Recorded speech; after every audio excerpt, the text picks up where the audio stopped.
криптоэнтузиастики, ну что, приветствую вас на канале. Так, для начала лайк, подписка, комментарий в поддержку канала. Если вам нравится контент, ставим лайк. Если не нравится, ставим дизлайк и комментируем.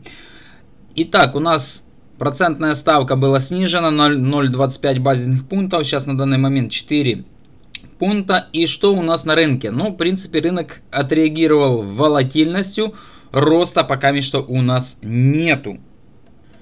Что у нас по рыночной капитализации? 3 триллиона 760 ярдов. Особо огромного притока капитала нету в высокорисковые активы. Вчера мы с вами рассматривали Russell 2000. И здесь похожая ситуация, как было у нас в 2021 году. Аналогичная ситуация. Мы подходили, это у нас 2020 год, вершина. Мы подошли в 2020 году в ноябре к вершине. И высокорисковые активы у нас пробили. Здесь было у нас движение. То самое интересное движение по высокорисковым активам. И тут у нас случился альт-сезон. Сейчас на данный момент похожая ситуация. Мы подошли к вершине 2021 года. Мы подходили к этой вершине один раз в ноябре 2024 года. Здесь мог бы состояться альт-сезон, но нет. У нас был трамп-дамп на рынке. Вот этот вот трамп-дамп с пошлинными тарифами. И потом, конечно же, мы подошли обратно к вершине 2021 года. И здесь интересный момент. Мы можем так же само пробить данную вершину и уйти сюда вот выше. Здесь как раз может состояться тот самый альт-сезон, если он, конечно же, и будет. Что касательно самого биткоина. Если мы посмотрим на биткоин, то на данный момент у нас была корреляция вместе с DXY. Сейчас случилась раскорреляция. На данный момент мы простояли по биточку 204 дня. В вот этом вот движении из дампа апреля по текущий день 204 дня.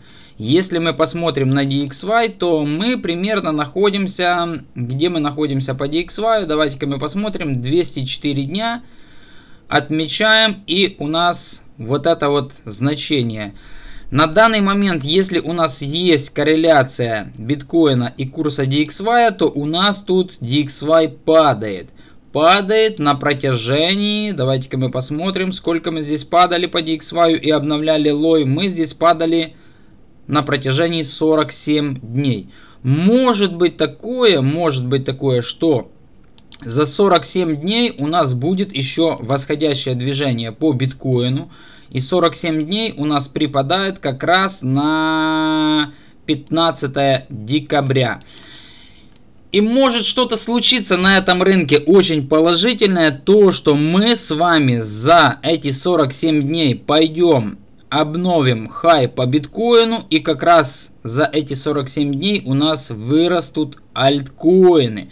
Будем на это надеяться, потому как если у нас не будет роста, понятно, что не будет никакого альт-сезона и не будет никакой прибыли.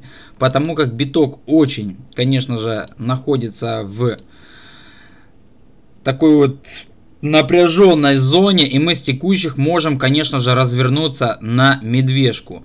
Если посмотреть на крупный таймфрейм, то биток начинает уже потихоньку слабеть. Если мы посмотрим на месяц, у нас здесь медвежья дивергенция на стохастике.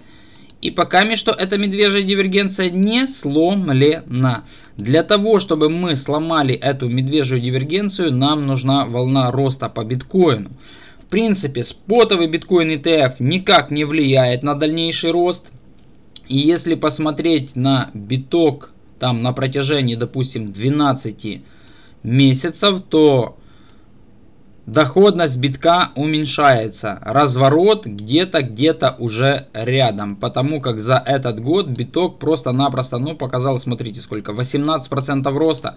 Это уже просто маленький процент. Если посмотрим прошлый цикл, то здесь мы уже давали 82% роста в 2021 году. Намного больше, чем даже сейчас. 20% это уже просто существенно маленькая доходность за год по биткоину. Будем надеяться, что случится какое-то чудо, и у нас, конечно же, будет рост по биткоину. битку. Так, подскажите, что это за индикаторы? Ну, в принципе, такие себе индикаторы. Так, уважаемый биток, разбери, пожалуйста, монетку Астер. Давай посмотрим монетку Астер. Монетка Астер. Это у нас на Мексе. У нас здесь полный график по монете Астер. Я думаю, что, ну, проект, конечно же, выходил с огромнейшей капитализацией на рынок. Сейчас на данный момент у нас капитализация 2 миллиарда долларов. И здесь есть у нас инвесторы Binance Labs. И еще какой-то инвестор у нас. Какие здесь у нас инвестиции? Давайте-ка мы посмотрим. Нету у нас здесь информации, какие иксы у инвесторов. Проинвестировали они сколько. Тут даже у нас нету информации, сколько залили денег в данный проект. Я думаю, что в принципе, покупать данный проект, ну, очень немножко стрёмно, потому как все-таки основная манипуляция на нем произошла в момент листинга. Здесь мы видим 170, практически 200% роста, и коррекция практически здесь еще даже и не состоялась. У нас здесь падение только 58%. Падать, конечно же, есть еще куда. И падать мы можем даже вплоть до 60 центов. А это с текущих еще минус 50%. Новые проекты я, в принципе, сейчас на данный момент не покупаю, потому как это очень стрёмно. Биток может развернуться на медвежку, и такие даже проекты могут показать, ну, просто-напросто нисходящий еще тренд. В принципе, ну, что сказать. Я считаю, что на данный момент, ну, просто стоит удержаться от покупки разных новых проектов. Притом мы видим то, что здесь большое количество было монет распродано просто-напросто выше, чем $1. Здесь большое количество людей было в него засажено, в данный проект. В принципе, вот так вот. По объемам видно, что линия POC у нас проходит в диапазоне $2. И вот этот весь блок у нас на данный момент находится как блок сопротивления. Здесь была сильнейшая раздача проекта. Может быть такое даже, что судьба будет как и у Старкнета. В принципе, вот так вот. Я считаю, что на данный момент, ну, стоит удержаться. Нужно посмотреть, что нам будет рисовать сам биток. Потому как ситуация очень сложная. Мы видим буквально по битку, что здесь уже просто-напросто вырисовывают они медвежий дивер. И не дай бог мы уйдем на медвежку, просто-напросто все, конечно же, альткоины тоже посыпятся. Нужно на данный момент сейчас по максималке выгрузить свои портфели из альткоинов, потому как медвежка все-таки не за горами. Многие, конечно же, не верят в медвежку, думают, что ее не будет, этой медвежки. Но, как ни крути, есть у нас цикличность на биткоине.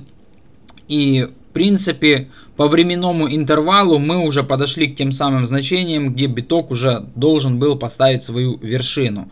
Притом понижение ставки мы видим, что никак особо не влияет на дальнейший рост. В сентябре у нас было заседание, понизили ставку, мы увидели дамп. В октябре у нас тоже заседание. Перед заседанием мы увидели тоже дамп по биткоину. Октябрь у нас самый, получается, негативный месяц на данный момент.